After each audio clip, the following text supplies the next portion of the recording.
ក្មេងស្រីម្នាក់ឈ្មោះលីយីងត្រូវបានសិស្សចាស់ធ្វើភេកាពេលដឹងរឿងនេះបងប្រុសបានប្រមូលមិត្តភ័ក្តិមួយក្រុមភ្លាមដើម្បីគាំទ្រប្អូនស្រីរបស់គាត់ខ្ញុំកំពុងសួរអ្នកតើបុរសទាំងនោះដែលជំរិតទារប្រាក់ពីអ្នកកាលពីម្សិលមិញបានហៅអ្នកមកថ្ងៃនេះទេមិនចាំបាច់ទៅទេពិតជាមិនចាំបាច់ទៅរកអង្គុទេដឹកនាំផ្លូវឲ្យខ្ញុំនឹងប្រាប់អ្នកគ្មានអ្វីដែលខ្ញុំអាចអត់អន់បានចំពោះនរណាម្នាក់ដែលមកមាត់ទ្វាររបស់ខ្ញុំនោះទេដឹកនាំផ្លូវបន្ទាប់មកដួនជីស៊ូបានជួយបុរសដែលអស់សង្ឃឹមនោះដោះកាបូបសាឡារបស់គាត់ចេញបន្ទាប់មកបងប្រុសបានអូសគាត់ទៅរកពួកអ្នកធ្វើបាបប៉ុន្តែពេលពួកគេទៅដល់ទីនោះហើយអស់សង្ឃឹមពួកគេនិយាយថាពួកគេសុទ្ធតែជាក្មេងស្រីហេតុអ្វីមិនប្រាប់មុនថាវាជាស្រីអ្នកក៏មិនបានសួរដែរខ្ញុំបានប្រាប់អ្នករួចហើយកុំឲ្យមកខ្ញុំមិនអាចចុះសម្រុងជាមួយក្មេងស្រីនេះបានទេតោះត្រឡប់ទៅវិញសិនទេបន្ទាប់ពីគិតវាឡើងវិញហើយបងប្រុសខ្ញុំនៅតែមានអារម្មណ៍ថាវាមិនដំណើរការដោយមិនគិតពីថាតើមនុស្សម្នាក់ទៀតជាប្រុសស្រីវាមិនអាចទទួលយកបានទាំងស្រុងទេក្នុងការធ្វើបាបប្អូនស្រីរបស់ខ្លួនដូច្នេះបងប្រុសបាននាំទួនជីស៊ូទៅរកក្មេងស្រីទាំង3បងប្រុសបានបោះជំហានទៅមុខហើយឆក់យកបារីពីដៃពួកគេជន់ឆ្លេខ្លាំងនៅក្រោមជើងហេតុអ្វីបានជាអ្នកជក់បារីតាំងពីក្មេងម្ល៉េះ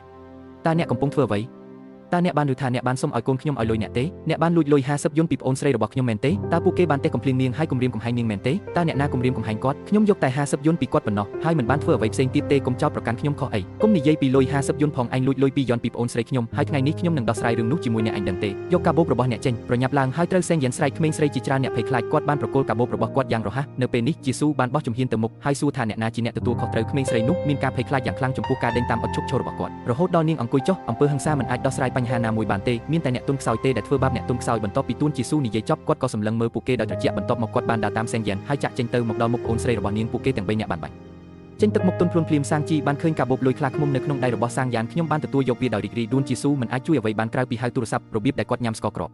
ហើយអ្វីបានជាអ្នកញ៉ាំរបស់ដូចជាត្រីប៉ោងអ្នកគឺជាមនុស្សម្នាក់ដែលដូចជាត្រីប៉ោងពិតមែនឬបើដូច្នោះសូមឲ្យខ្ញុំនឹងបង្ហាញអ្នកពិចារណាដល់ត្រជាក់មួយសាងជីបានទាញយកប្រាក់20យុនពីហោប៉ៅរបស់គាត់ហើយសូមឲ្យទួនជីស៊ូទិញស្ករគ្រាប់រឿងនេះធ្វើឲ្យយួនយ៉ាខឹបញាប់អាវ៉ាងបាននិយាយថាគាត់គ្រាន់តែលេងសើចប៉ុណ្ណោះទោះបីជាមានអារម្មណ៍ខកចិត្តក៏ដោយគាត់និយាយដោយស្មោះថាគាត់នឹងចាត់ទុកថាវាជាការសងប្រាក់សម្រាប់តែទឹកដោះគោពីលើកមុនបន្ទាប់មកក្រុមនោះបានចាក់ចេញទៅជែកគ្នាលេងសើចត្រូវតែនិយាយថាការមានក្រុមបងប្រុសដែលស្រឡាញ់គ្នាពិតជាពរជ័យមួយនៅថ្ងៃបន្ទាប់ដោយមានអារម្មណ៍អស់សង្ឃឹមគាត់ក៏លេងទោះជាយក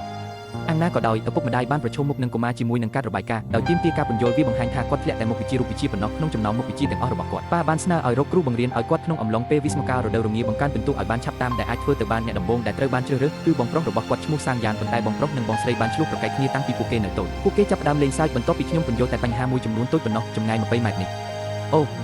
ូខ្ញុំមិនទាន់បានពន្យល់វាឲ្យច្បាស់លាស់នៅឡើយទេអ្នកមិនអាចរៀនវាបានទេហើយអ្នកកំពុងបន្ទោសខ្ញុំមែនទេខ្ញុំនឹងលេងជាមួយអ្នកម្ដងទៀតអ្នកមិនអាចរៀនបានទេប្រសិនបើអ្នកលេងខ្ញុំនឹងរងចាំអ្នកការជួបជុំគ្រួសារមួយត្រូវបានធ្វើឡើងនៅផ្ទះនៅយប់នោះម្ដាយពិតជាគ្មានជម្រើសអ្វីក្រៅពីដោះស្រាយជាមួយបងប្អូនទាំងពីរនាក់នោះទេខ្ញុំមានគម្រោងសុំជំនួយពីអ្នកផ្សេងនៅថ្ងៃបន្ទាប់ដោយមានអារម្មណ៍ស្រងូតស្រងាត់ទាំងស្រុងគាត់បានក្រោកឡើងហើយស្វែងរកគ្រប់ទីកន្លែងប៉ុន្តែរកមិនឃើញសម្លេងគ្រូថ្មីនោះទេលុះដល់ពេលខ្ញុំមានអារម្មណ៍ធូរស្រាលគ្រប់គ្រាន់ដើម្បីចុះទៅជាន់ក្រោមអង្គុយលើសាឡុងនាងធ្វើសកម្មភាពដោយសុភាពរៀបសារឆ្ពោះទៅរកបងប្រុសរបស់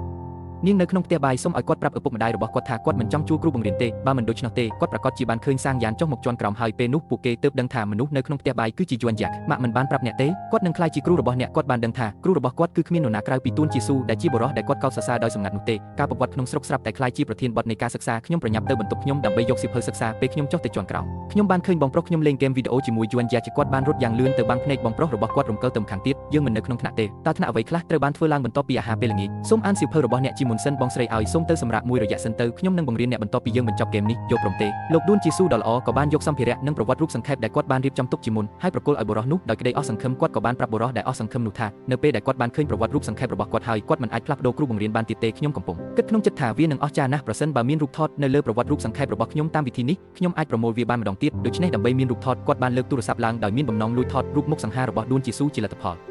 បងប្រុសរបស់គាត់បានបិទបាំងការមើលឃើញរបស់គាត់គ្មានជំរឿអ្វីក្រៅពីពង្រីកនិងថតរូបនោះទេវាគ្រាន់តែចៃដន្យឲ្យប៉ុណ្ណោះដែលយួនយ៉ាក់បានចាប់បានគាត់កំពុងធ្វើអ្វីធម្មតាទួនជីស៊ូថែមទាំងបានធ្វើសញ្ញាក៏វាជាការឆ្លើយតបទៀតផង